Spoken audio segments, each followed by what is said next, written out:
Saint-Malo, sur la côte d'Émeraude, en Bretagne.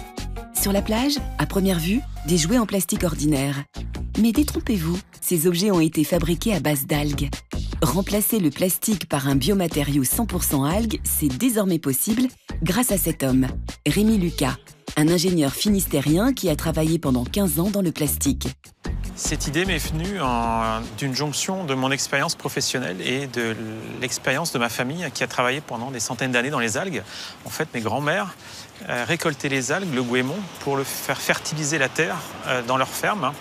Si cette tradition familiale a inspiré Rémi Lucas, lui, les algues, il en fait une toute autre utilisation.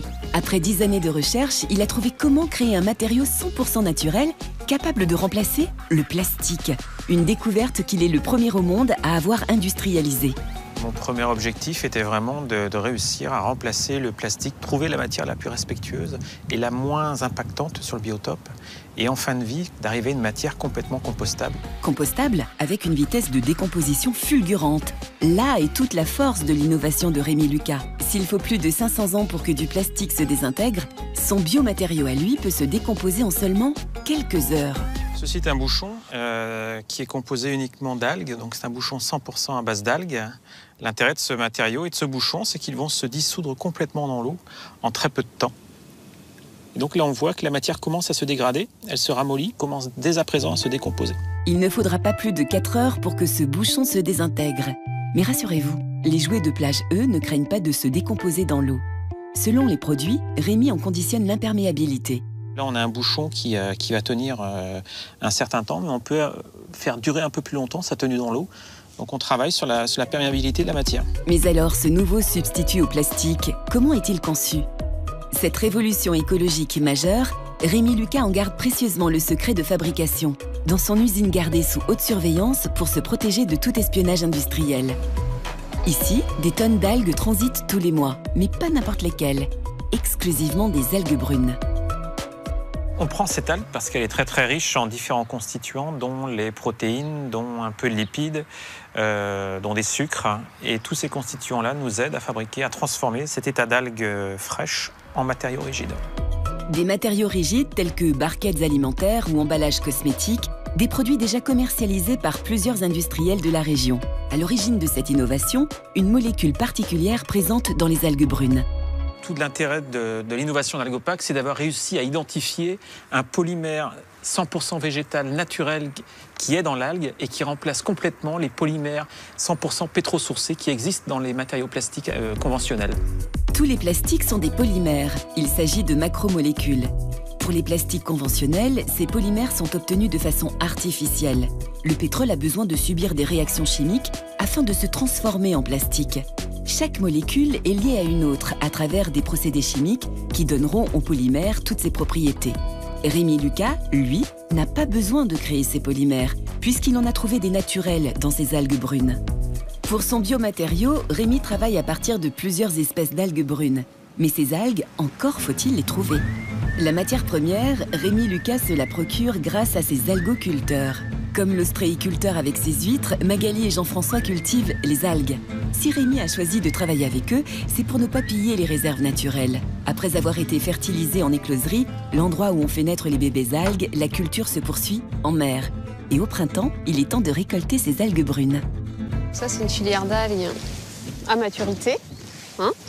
Donc les algues sont prêtes à être récoltées. En fait, j'induis la fécondation sur cette petite cordelette en écloserie. Quand les algues sont visibles à l'œil nu, 1 à 2 mm, je les transfère en mer en enroulant cette petite corde autour du cordage porteur. Et les algues, en développant essentiellement donc leurs crampons, ce qui leur permet de s'accrocher, de résister aux tempêtes, aux courants, et poussent tranquillement. L'algue, elle va se servir de toute la surface de sa feuille pour capter l'énergie du soleil. Et c'est pour ça qu'on maintient donc toutes les filières en surface par des bouées pour leur permettre d'optimiser cette énergie. On peut la comparer un petit peu à un panneau solaire et qui aussi, grâce aux éléments donc, minéraux dissous dans l'eau de mer, vont permettre de produire la biomasse désirée. Pendant sa croissance, l'algue développe ses parois cellulaires riches en protéines et en polymères chers à Rémi Lucas. Une biomasse totalement naturelle qui fait toute la force de son bioplastique. L'algue est un matériau qui respecte la biodiversité puisqu'on ne consomme pas du tout de pesticides, ni eau, ni d'engrais pour sa croissance. Voilà, l'algue, quand elle sort de mer, on la mange comme ça, telle. Elle est absolument délicieuse. Des algues fraîches comme celle-là, Rémi en récupère une tonne par semaine. Après leur récolte, les algues arrivent à l'usine. Ici, elles vont subir tout un procédé technologique que Rémi tient à garder confidentiel. Mais il a accepté d'en dévoiler les grandes lignes. Là, c'est l'algue qui est récoltée en mer. L'objectif de la phase suivante est en fait d'enlever l'eau des algues, car s'il y a de l'eau dans les algues, ensuite, le process ne fonctionne pas. Sans ce procédé thermique, les algues ne pourraient pas être transformées en matériaux, car il faut une viscosité bien précise pour pouvoir être travaillées. Après le process où on a séché les algues, on a une autre phase qui est confidentielle et où là on donne très peu d'informations puisque là on commence à rentrer dans le réacteur de l'entreprise. Bon, il sera difficile d'en savoir davantage. L'unique information que Rémi dévoilera, c'est qu'il associe à ces algues des produits naturels afin de modifier les propriétés de son biomatériau. On rajoute des ingrédients, une sorte de poudre de perlimpinpin que personne ne connaît et qui permettent d'obtenir donc une granule qui est compatible pour être transformée dans les process de plasturgie. Et les granules, les voici. Contrairement aux plastiques ordinaires, elles ne contiennent ni adjuvants ni additifs et sont donc totalement compostables et biodégradables. Donc c'est une granule qui est bien calibrée au diamètre qu'il faut, avec un bon taux d'humidité, avec une bonne fluidité. Et là, elle est de couleur naturelle. Donc elle va être ensuite livrée chez les industriels de la plasturgie. Désormais, les sacs de granules seront distribués chez les professionnels de la plasturgie. L'année dernière, c'est près de 2000 tonnes de granules qui ont été commercialisées. Aujourd'hui, on a déjà remplacé des jouets, des panneaux de signalétique, des tablettes tactiles. La demande, elle est vraiment exponentielle et internationale. Parmi les entreprises séduites par le biomatériau de Rémi, l'un des plus grands industriels du plastique, Europlastic. Ici, 1 million d'emballages alimentaires sont fabriqués chaque jour. Depuis un an, Benjamin Barbereau, le directeur d'Europlastic, utilise le biomatériau de Rémi. La matière est dans le sac, elle est pompée par la machine. Ensuite, elle rentre dans une vis sans fin dans laquelle la matière est malaxée et chauffée aux alentours de 200 degrés.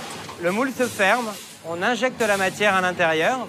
Donc là, vous avez une verrine qui permet là, dans ce logement de mettre des aliments. Près de 50 000 verrines ont déjà été commercialisées. Un succès pour cet industriel qui compte bien fabriquer d'autres pièces avec ce bioplastique.